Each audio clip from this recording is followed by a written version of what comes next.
So I guess, Susan, did this come about from any real life experience? Oh, yes, it did. Yes, it did. I had a lot of experience. I was single parent for a long time, so I had a lot of experience dating as an older person, and I rarely really see what really happens in the intimate moments of over 40 dating. So this was definitely from a real life experience. I'd love to know where you found your Linda and Guy in the film and that casting process. Linda is, I am the head of undergraduate dramatic writing at Texas State University, so in the theater department. So Linda is one of the acting teachers there, and Linda was actually on Broadway as Sandy in Grease, in the first run of Grease. So so I just asked her to do it, and then we have Alan Nelson, who we did audition for. Alan was in the interactive event at South by Southwest of Westworld. Oh wow! Yeah, so yeah. So we got him. We were really lucky to get everybody. And the whole thing about this film is that we decided we would try to do a short film for nothing in one room to see if we could do it. So that was the other sort of challenge that we had for the film. Speaking of challenge, as a producer, when you hear that, what kind of came into your mind? That must have been limiting, but also kind of exciting to know we're going to have to do something in one room, and it's going to be pretty tight. Yeah, it was interesting and it was fun. Linda's room, the room where they are, is actually my 13-year-old daughter's bedroom, and we totally transformed it, took away all the pink and stuffed animals, and it became our set. And there were challenges, but it worked. It was Squeezing everybody into the squeezing space. everybody into one room. Yeah, And all the effects were practical, so we just trashed the room. So that was the other thing. I'd love to know your DP, Stuart, also helped with the edit as well. Uh-huh.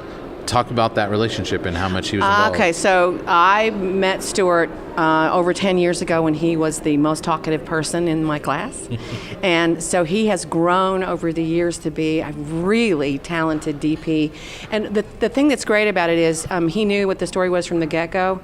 So when we're shooting, he's also aware of what we might need in terms of editing, and I started my career as an editor as well. So we're sort of shooting and editing at the same time. So when we sat down together, we were really clear on what we were going to be putting together, and it helped us. We rewrote the story a little bit in the editing, so it helped us be able to pivot when we needed to. But having a shooter that's also the editor brings another really clear eye to what we're trying to do, and understanding that storytelling doesn't just happen on the set, it happens when you're writing on the set, and ultimately at the end you're rewriting in the editing. So he's a real collaborator because of that. As someone who teaches at writing, when you hit that moment in the edit where you knew you're going to have to kind of rewrite, how much of your training kind of just became second nature? How much of that? You can tell when something is not, the beauty of editing is that you can edit a performance. You can turn a performance a different way because you have all the material in it. So it's another form of writing, but you're writing visually. Instead of on the paper, suddenly you're molding that performance, and you're changing the story in a way that suddenly you see a deeper moment or another opportunity that you didn't see on the paper. So yeah, I think it just becomes second nature. But it also, because I've been teaching and writing for a really long time, I'm not always committed to everything that's on the page, because I can let it go, because really I'm in service to the story. And so I think that experience and that training kind of really helps in that.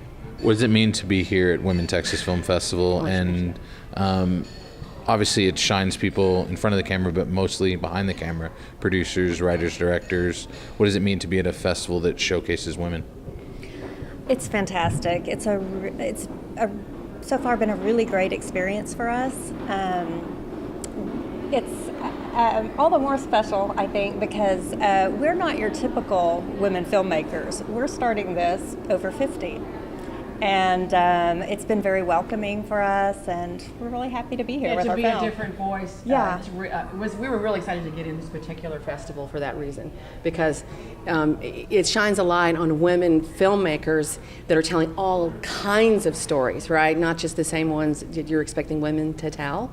And I think it also is welcoming to all ages and all experience of filmmakers. So yeah, we're thrilled to be here. We were really excited to come here.